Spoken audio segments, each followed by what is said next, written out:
ನಮಸ್ಕಾರ ಕನ್ನಡಿಗರೇ, ಎಲ್ಲರಿಗೂ ನನ್ನ ಪ್ರೀತಿಯ ಯೂಟ್ಯೂಬ್ ಚಾನಲ್ PR ಯೂಟ್ಯೂಬ್ ಚಾನಲ್ಗೆ ಪ್ರೀತಿಯ ಸ್ವಾಗತ. ನಾವ್ಯಾರು ಕೈಗೆ ಬಳೆ ತೊಟ್ಕೊಂಡು ನಿಂತಿಲ್ಲ ರೀ. ನಮ್ಮನ್ನು ಕೆಣಕಿದ್ರೆ ನಾವ್ಯಾರೂ ಸುಮ್ಮನೆ ಇರಲ್ಲ.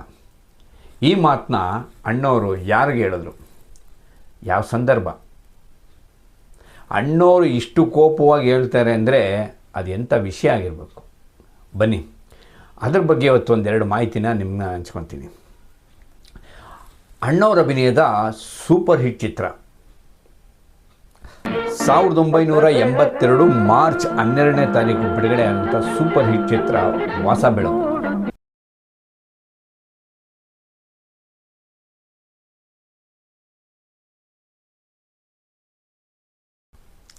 ಈ ಹೊಸ ಬೆಳಕು ಬೆಂಗಳೂರಿನ ಕಲ್ಪನಾ, ನವರಂಗ್, ಗೀತಾಂಜಲಿ, ಉಮಾ ಹಾಗೂ ನಂದ, ನಳಂದ ಇನ್ನಿಂಥ ಚಿತ್ರಮಂದಿರಗಳಲ್ಲಿ ಬಿಡುಗಡೆಯಾಗಿತ್ತು. ಚಿತ್ರ ಭರ್ಜರಿ ಯಶಸ್ವಿ ಗಳಿಸಿತು. ಚಿತ್ರ 25 ವಾರಕ್ಕೂ ಅಧಿಕ ಪ್ರದರ್ಶನ ಕಂಡಿತು. ಏನ್ರಿ ಇದು, ಈ ವಿಷಯಕ್ಕೆ ನಾನು ಹೇಳಿರೋ ವಿಷಯಕ್ಕೂ ಇದಕ್ಕೂ ಸಂಬಂಧನೇ ಇಲ್ಲ ಅನ್ಕೊಂಬಿಟ್ರ? ಮುಂದಕ್ಕಿದೆ ನೋಡಿ. ಈ ಚಿತ್ರ ಶತದಿನೋತ್ಸವ ಕಾಣುತ್ತೆ. ಬೆಂಗಳೂರಿನ 7 ಚಿತ್ರಮಂದಿರಗಳಲ್ಲಿ ಈ ಚಿತ್ರ ಶತದಿನೋತ್ಸವ ಕಾಣುತ್ತೆ. ಅದರ ನೆನಪಿಗಾಗಿ ಒಂದು ಕಾರ್ಯಕ್ರಮ ಮಾಡೋಣ ಅಂದ್ಬಿಟ್ಟು ಅಣ್ಣವರು ಒಂದು ಶತದಿನೋತ್ಸವ ಕಾರ್ಯಕ್ರಮನ ಮಾಡ್ತಾರೆ. ಅದು ಎಲ್ಲಿ ಮಾಡ್ತಾರೆ?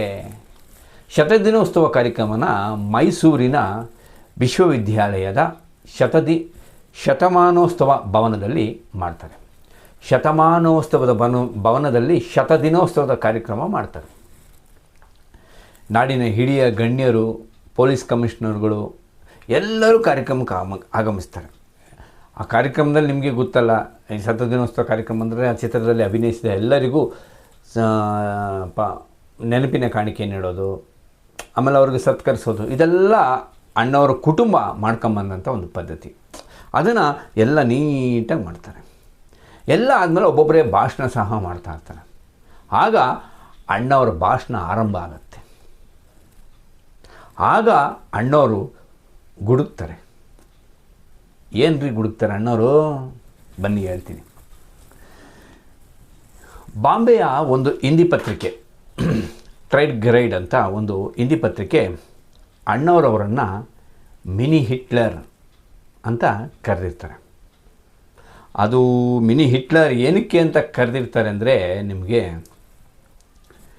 ಈ ಕರ್ನಾಟಕದಲ್ಲಿ ಆಗ್ತಾನೆ ಗೋಕಾಕು ವರದಿ ಸಹ ಹೋರಾಟ ನಡೀತಾ ಇರುತ್ತೆ. ಅದಕ್ಕೆ ಹಿಂದೆ ಆಲೂಜೇನು ಚಿತ್ರದ ಕಟೌಟ್ಗೋಸ್ಕರ, ಆಲೂಜೇನು ಚಿತ್ರದ ಥಿಯೇಟ್ರಿಗೋಸ್ಕರ ಒಂದು ಗಲಾಟೆ ನಡೆದಿರುತ್ತೆ. ಇದನ್ನೆಲ್ಲ ಮನಗಂಡಂಥ ಆ ಹಿಂದಿ ಪತ್ರಿಕೆ ಅಣ್ಣವರವರನ್ನು ಮಿನಿ ಹಿಟ್ಲರ್ ಅಂತ ಕರೆದಿರುತ್ತೆ.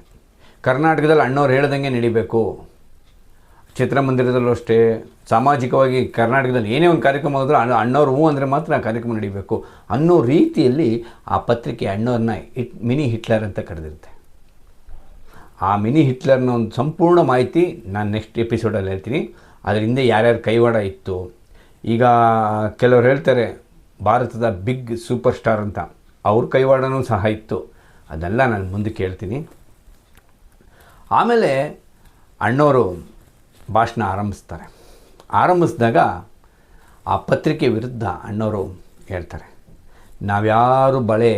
ನಾವ್ಯಾರು ಕೈಗೆ ಬಳೆ ತೊಟ್ಕೊಂಡು ಕೂತಿಲ್ಲ, ನಮ್ಮನ್ನು ಕೆಣಕಿದ್ರೆ ನಾವು ಸುಮ್ಮನೆ ಇರಲ್ಲ. ನನಗೆ ಎಷ್ಟೋ ಬಿರುದುಗಳು ಬಂದ್ಬಿಟ್ಟಿದೆ, ಸಾವಿರಾರು ಬಿರುದುಗಳು ಬಂದಿದೆ. ಆ ಬಿರುದುಗಳ ಜೊತೆಗೆ ಈ ಮಿನಿ ಹಿಟ್ಲರ್ ಅನ್ನೋದು ಸಹ ಒಂದು ಬಿರುದು. ಇರಲಿ ಬಿಡಿ, ಇದು ನನಗೂ ಒಂಥರ ಮಿನಿ ಹಿಟ್ಲರ್ ಅನ್ನೋ ಬಿರುದು ಬಂದ್ಬಿಡಲಿ ಬಿಡಿ ಅಂತಬಿಟ್ಟು ಅಣ್ಣವರು ವ್ಯಂಗ್ಯವಾಗಿ ಆ ಪತ್ರಕರ್ತರಿಗೆ ಮಾತಾಡ್ತಾರೆ. ನಾನು ಬೆಂಗಳೂರಲ್ಲಿ ಅವತ್ತು ಏನು ಮಾತಾಡಿದೆ, ಮತ್ತು ಬೆಂಗಳೂರಲ್ಲಿ ನಡೆದಂಥ ಹೋರಾಟ ಏನು ಉದ್ದೇಶ, ಇದನ್ನೆಲ್ಲ ಆ ಪತ್ರಿಕೆ ತಿಳಿಬೇಕಾಗಿತ್ತು. ಅವರು ಅದನ್ನು ನೋಡಿಲ್ಲ. ಅವ್ರು ನೋಡಿದ್ದು ಬೇರೆ ಉದ್ದೇಶ.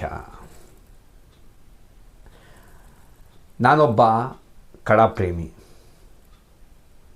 ನಾನು ಎಲ್ಲ ಚಿತ್ರಗಳನ್ನ ನೋಡ್ತೀನಿ, ಕನ್ನಡ, ತಮಿಳು, ತೆಲುಗು, ಹಿಂದಿ ಎಲ್ಲ ಥರದ ಭಾಷೆಯ ಚಿತ್ರಗಳನ್ನ ನೋಡ್ತೀನಿ.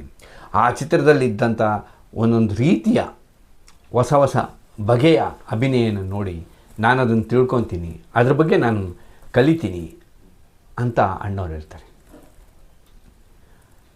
ಈ ಥರ ಎಲ್ಲ ಹೊಸ ಬಗೆಯ ಚಿತ್ರಗಳನ್ನೆಲ್ಲ ನಾವು ನೋಡ್ಕೊಂಡು ಬಂದು ಆ ಅಭಿನಯನ ನಾವು ಮಾಡೋಕ್ಕೂ ಟ್ರೈ ಮಾಡ್ತೀವಿ ಅಂತ ಅಣ್ಣವರು ಹೇಳ್ತಾರೆ.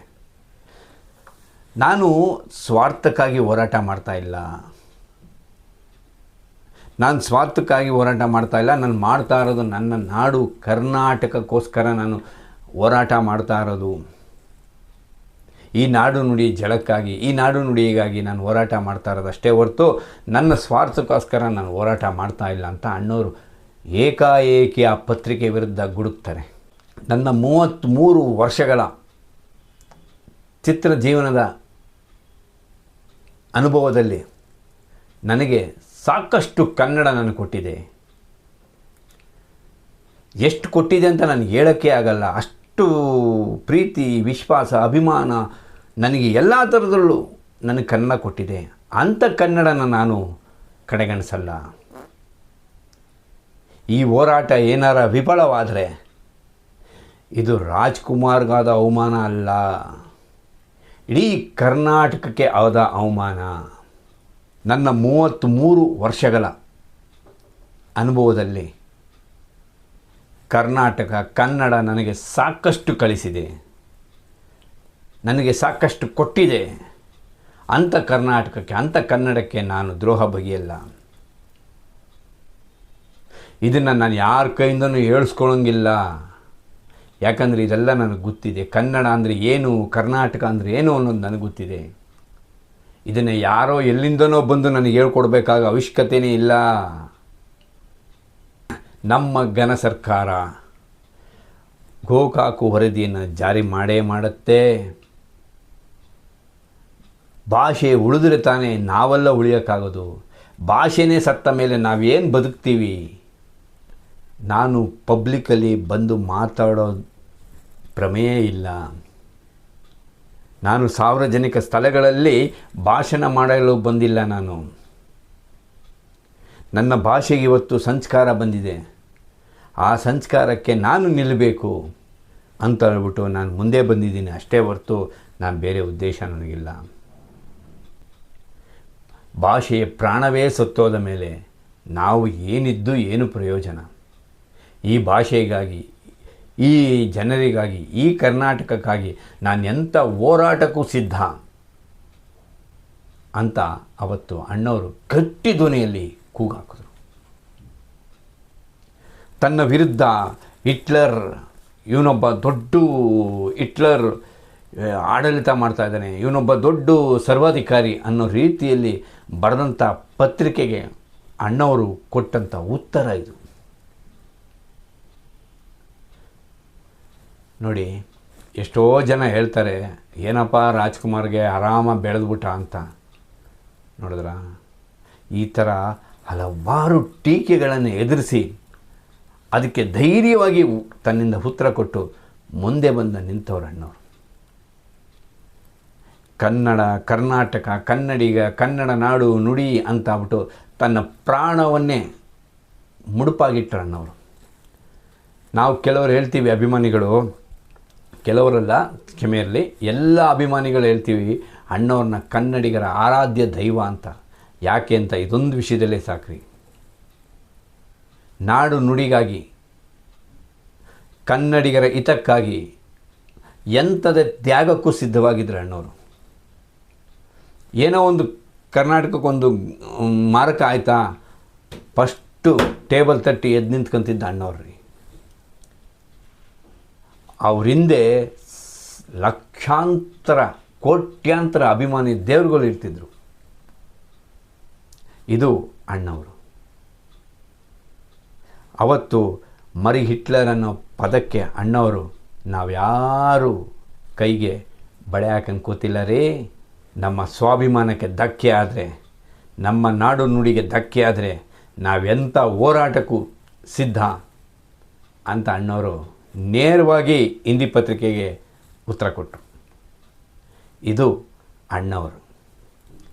ಬನ್ನಿ ಕನ್ನಡಿಗರೇ, ಹೀಗೆ ಇನ್ನೂ ಹಲವಾರು ಅಣ್ಣವರ ದಾಖಲೆಗಳು, ಅಣ್ಣವರ ವಿಚಾರಗಳು ನಾನು ನಿಮ್ಗೆ ಒಂದೊಂದೇ ಹೇಳ್ತಾ ಬರ್ತೀನಿ. ಮತ್ತು ಇದನ್ನು ಯಾರಾರ ಸುಳ್ಳು ಅನ್ಬೋದು ಈ ವಿಷಯನ. ನಾನು ನಿಮಗೆ ಇದನ್ನು ಸ್ಕ್ರೀನ್ ಪಕ್ಕದಲ್ಲೇ ಹಾಕ್ತಾ ಇರ್ತೀನಿ ನೋಡಿ. ಅಣ್ಣವರು ಹೇಳಿಕೆ ಕೊಟ್ಟಿರೋದು ಒಂದು ಪತ್ರಿಕೆಯಲ್ಲಿ ಬಂದಿದೆ. ಇನ್ನು ಹಲವಾರು ಅಣ್ಣವ್ರ ವಿಚಾರಗಳನ್ನ ನಾನು ನಿಮಗೆ ಹೇಳ್ತಾ ಬರ್ತೀನಿ. ನಿಮಗೆ ಈ ಚಾನಲ್ ಇಷ್ಟ ಆಗಿದರೆ, ಈ ವಿಡಿಯೋ ನಿಮ್ಗೆ ಇಷ್ಟ ಆಗಿದರೆ ನನ್ನ ಚಾನಲ್ನ ಸಬ್ಸ್ಕ್ರೈಬ್ ಮಾಡಿ, ಶೇರ್ ಮಾಡಿ, ಕಮೆಂಟ್ ಮಾಡಿ, ಲೈಕ್ ಮಾಡಿ. ನಿಮ್ಮ ಅಭಿಪ್ರಾಯ ಏನೇ ಇದ್ದರೂ ನೇರವಾಗಿ ತಿಳಿಸಿ. ನಿಮ್ಮ ಸಹಾಯ ಸಹಕಾರ ನನಗೆ ಸದಾ ಮುಖ್ಯ. ಸಿರಿಗನ್ನಡಂ ಗೆಲ್ಗೆ, ಸಿರಿಗನ್ನಡಂ ಬಾಳ್ಗೆ. ಜೈ ಕರ್ನಾಟಕ ಮಾತೆ. ನಮಸ್ಕಾರ.